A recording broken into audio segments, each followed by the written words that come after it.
ഓരോ മുസ്ലിമും ജീവിതത്തിൽ ഒരിക്കലെങ്കിലും കാണേണ്ട സ്ഥലമാണ് കായൽപട്ടണം.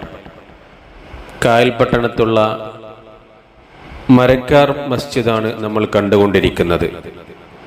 സൂഫി വര്യനായ സുലൈമാനുൽ കാഹിരി എന്നവരുടെ മഖാം ഈ പള്ളിയുടെ ഉൾവശത്താണുള്ളത്. അദ്ദേഹത്തിൻ്റെ മക്കളാണ് സ്വദഖത്തുല്ലാഹിൽ കാഹിരി, സലാഹുദ്ദീൻ എന്ന ബൈത്ത് രചിച്ച സലാഹുദ്ദീൻ വലിയുള്ള, ഷംസുദ്ദീൻ വലിയുള്ള, അഹമ്മദ് മുഹിയുദ്ദീൻ, അതുപോലെ സാം ഷിഹാബുദ്ദീൻ പോലെയുള്ള വലിയ പണ്ഡിതന്മാർ. സ്വദഖത്തുല്ലാഹിൽ കാഹിരിയുടെ മകനാണ് മുഹമ്മദ് ലബ്ബൽ കാഹിരി. അറബി വ്യാകരണത്തിലെ മീസാൻ, അജ്നാസു ഗ്രന്ഥങ്ങളൊക്കെ രചിച്ച മഹാനാണ് അദ്ദേഹം.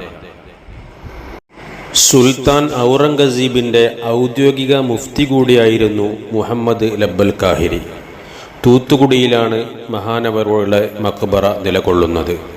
ചരിത്ര പ്രസിദ്ധമായ ധാരാളം മക്കാമുകളും ഇസ്ലാമിക പൗരാണിക കേന്ദ്രങ്ങളും കായൽപട്ടണത്ത് നമുക്ക് കാണാം.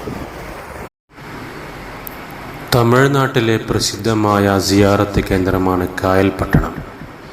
നബി സല്ലല്ലാഹു അലൈഹി വസല്ലമ തങ്ങളുടെ കാലത്ത് തന്നെ ഇസ്ലാമിൻ്റെ സന്ദേശം സ്വഹാബികൾ മുഖേന എത്തിയ സ്ഥലം. ഇന്നും ഇസ്ലാമിക ചൈതന്യം മുറുകെ പിടിച്ച് ജീവിക്കുന്ന വ്യത്യസ്തമായ ഒരു ഇടം. നിരവധി പണ്ഡിതന്മാരുടെയും സൂഫിവര്യന്മാരുടെയും കേന്ദ്രം. ദീനി വിജ്ഞാനത്തിൻ്റെയും അറബി സാഹിത്യ കവിതകളുടെയും ഉറവിടം. കേരളത്തിലെ ഇസ്ലാമിക വിജ്ഞാനഗേഹമായ പൊന്നാനി മഖ്ദൂം കുടുംബത്തിൻ്റെ അടിവേരുകൾ പിറവിയെടുത്ത സ്ഥലം. കുത്തുബിയത്തിൻ്റെ രചയിതാവ് സ്വദഖത്തുല്ലാഹിൽ കാഹിരി തങ്ങൾ ദർസ് നടത്തിയ സ്ഥലം.